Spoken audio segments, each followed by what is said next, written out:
Olá, bom dia a todos. Estamos aqui para compartilhar com vocês mais uma porção da palavra de Deus para a nossa edificação. Gostaria de abordar sobre a nova vida que nós temos em Cristo Jesus. Como nós estamos vivendo essa vida aqui neste mundo, tão caído, tão perverso, tão cheio de violência, de ódio e que jaz no inimigo, que jaz no maligno. E para isso nós vamos estar lendo o capítulo 12 de Romanos, onde Paulo oferece diretrizes para vivermos como pessoas redimidas em um mundo caído.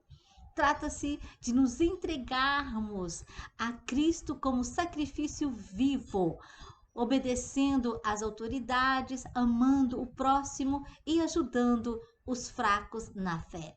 Vamos ler então Romanos capítulo 12, o versículo 1, que nos diz: Rogo-vos, pois, irmãos, pelas misericórdias de Deus, que apresenteis o vosso corpo por sacrifício vivo, santo e agradável a Deus, que é o vosso culto racional.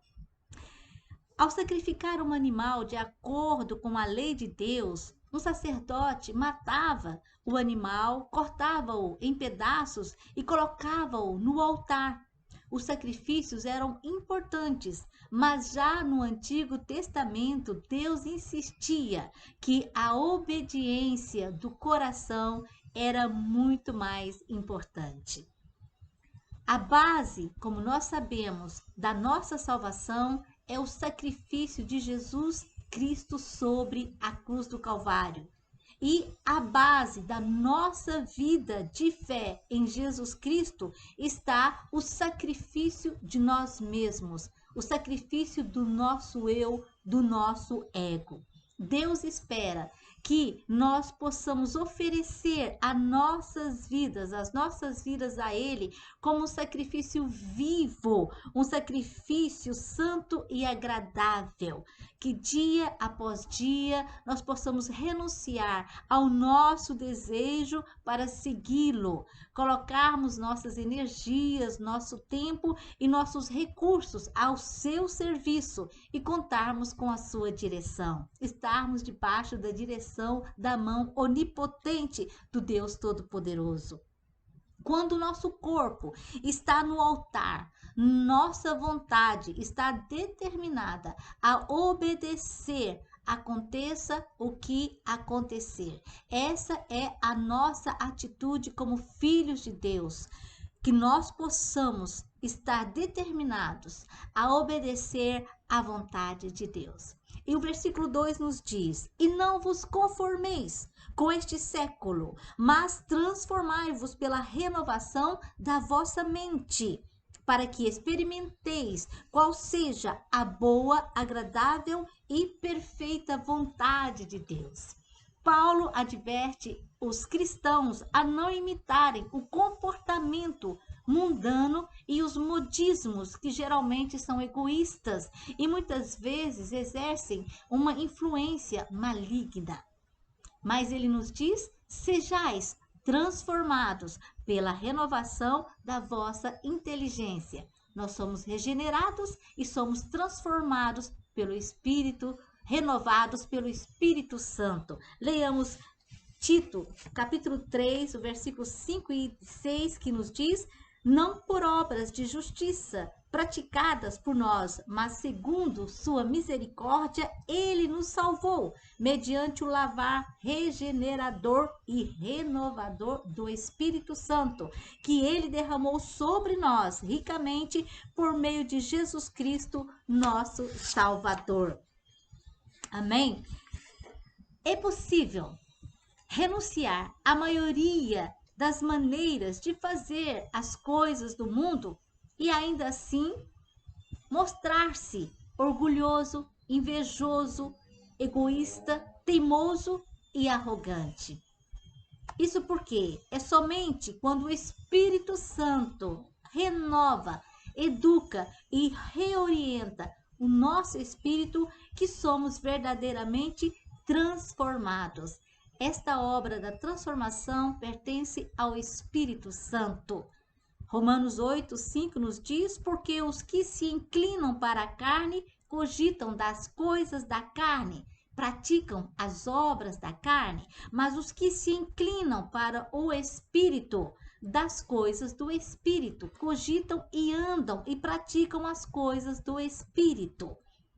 Então, deixai-vos ser renovados pelo Espírito Santo, que nós possamos ser renovados na nossa inteligência pelo Espírito Santo. A renovação da nossa inteligência se manifestará precisamente nisto, que a nossa busca com essa inteligência renovada seja realmente buscar conhecer a vontade de Deus. E como a palavra diz, uma vez que nós temos a nossa mente renovada pelo Espírito Santo, nós podemos conhecer, nós podemos discernir, nós podemos experimentar qual é a vontade de Deus. A vontade boa, agradável e perfeita de Deus para as nossas vidas. E esta é a oração de Paulo que ele fez para os colossenses. Vamos ler Colossenses 1, o versículo 9 e 10, que nos diz: não cessamos de orar por vós e de pedir que transbordeis de pleno conhecimento da sua vontade, em toda sabedoria e entendimento espiritual, a fim de viverdes de modo digno do Senhor, para o seu inteiro agrado, frutificando em toda boa obra e crescendo no pleno conhecimento de Deus. Que essa também seja a nossa oração, que nós possamos pedir a Deus que venha nos encher do conhecimento da sua vontade em toda a sabedoria e conhecimento espiritual. Assim sendo, cheio do conhecimento da vontade de Deus, com sabedoria e conhecimento e entendimento espiritual, nós podemos viver de modo digno do Senhor neste mundo, de modo que vai ser do seu inteiro agrado. Isso somente a partir do momento que nós estivermos com a nossa mente, a nossa inteligência renovada e que nós estivermos cheios do conhecimento do Senhor, com sabedoria e conhecimento espiritual. E assim sendo, nós poderemos frutificar em toda boa obra e crescermos no conhecimento pleno de Deus. Amém? Isso é o que Ele espera de nós e é o que nós temos que fazer como filhos de Deus. Na continuação do capítulo 12 de Romanos, Paulo nos dá regras gerais. Ele nos ensina como um cristão deve se comportar e qual é a sua responsabilidade pessoal neste mundo. Não esqueçam que nós somos discípulos de Jesus e que nós somos testemunhas de Jesus Cristo neste mundo. O versículo 9 nos fala: o amor seja sem hipocrisia. Detestai o mal, apegando-vos ao bem. O contrário, o contraste deste mundo, Deus nos pede que nós possamos amar sem nenhuma hipocrisia, que nós possamos detestar o mal e que nós possamos nos apegar ao bem. Deus nos chama para mostrar um amor real e sincero, que não seja hipócrita, que não seja simplesmente uma questão de educação, mas que este amor seja sincero, despido de toda falsidade, de todo o egoísmo. E nós, como filhos de Deus, temos que nos despir, temos que ter um coração puro, purificado de toda falsidade e de todo egoísmo. O amor verdadeiro requer foco e esforço. Trata-se de ajudar os outros, investindo nosso tempo, nosso dinheiro e assumindo um compromisso pessoal com o reino de Deus. Deus espera que nós possamos assumir um compromisso pessoal com o seu reino e que nós possamos testemunhar do seu amor neste mundo de perdição. Amém? Romanos 12, 17 e 18 nos diz ainda: não torneis a ninguém mal por mal. Esforçai-vos por fazer o bem perante todos os homens. Se possível, quanto depender de vós, tende paz com todos os homens. Amém? Nós vemos tantas brigas, tantas guerras, tantas tragédias. E Deus nos pede que, quanto depender de nós, que nós tenhamos paz com todos os homens. Aleluia! Devemos sempre fazer o bem, mesmo aqueles que nos prejudicam, aqueles que nos perseguem. Nós temos que ter cuidado com a nossa maneira de viver, que as nossas atitudes exteriores estejam de acordo com a nossa atitude interior, aquilo que Deus tem trabalhado no nosso coração, nos moldado, que tem realmente nos transformado dia após dia, nos santificado. Nós temos que estar realmente refletindo o amor de Deus neste mundo de perdição. Nós temos que, como filhos de Deus, refletir com honestidade e com um amor sem hipocrisia, que nós realmente somos filhos de Deus. Amém?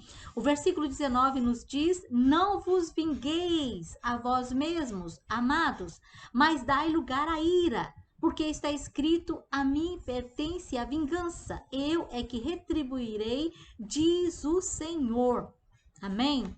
Nós devemos deixar agir a cólera de Deus, a cólera de Deus. Nós devemos deixar agir a cólera de Deus e não a nossa cólera. Nós devemos deixar a vingança nas mãos de Deus, porque Ele mesmo diz: a mim pertence a vingança, eu é que retribuirei. E o Senhor vai fazê-lo segundo a sua justiça, não segundo a nossa justiça, porque a nossa justiça não é boa, mas a justiça do Senhor, ela é perfeita. E nós devemos fazer confiança na justiça de Deus. Amém? Leiamos então ainda o versículo 20, que nos diz: pelo contrário, se o teu inimigo tiver fome, dai-lhe de comer, se tiver sede, dai-lhe de beber, porque fazendo isto amontoarás brasas vivas sobre a sua cabeça. Se damos bebida, se damos algo a beber, um copo de água a um inimigo ou alguém que nos persegue, que não gosta de nós, nós não estamos desculpando seus erros. Muito pelo contrário, nós o aceitamos, o perdoamos e o amamos, apesar dos seus pecados. Porque foi isso que Cristo fez conosco, não é mesmo? Antes de virmos a Jesus, nós todos éramos odiados, nós todos odiávamos a Deus. Isso por causa da nossa natureza pecaminosa. E é isso que Deus quer que nós possamos fazer, que nós possamos amar com esse amor incondicional de Deus, porque só o calor do amor poderá iluminar a carapaça de gelo que cobre o coração de uma pessoa que está tão amargurada, tão distante de Deus e tão perdida neste mundo de trevas. Se uma pessoa nos fere profundamente, em vez de lhe darmos o que ela merece, Deus nos recomenda tratá-la com respeito, com atenção, com consideração, com estima. Não é fácil, mas é possível. Porque Deus nos pede para perdoar os nossos inimigos?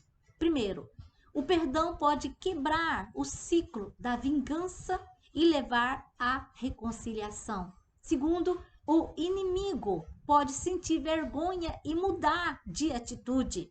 Terceiro, retribuir o mal com o mal pode nos causar tanto mal quanto ao nosso inimigo. Quarto, mesmo que nosso inimigo nunca se arrependa, conceder-lhe o nosso perdão nos livrará de um fardo muito pesado de amargura. E a amargura, ela pode bloquear a nossa vida, a nossa bênção e até mesmo o perdão de Deus. Se nós não perdoarmos, Deus não nos perdoa. Quinto, o perdão envolve mudanças de atitude e ações específicas. Isto é, desejar que o relacionamento seja restaurado. Essa é a nossa atitude. Nós servimos o Deus da restauração, nós servimos o Deus da reconciliação, que enviou o seu Filho para nos reconciliar com Ele, para que nós possamos ter paz com Deus.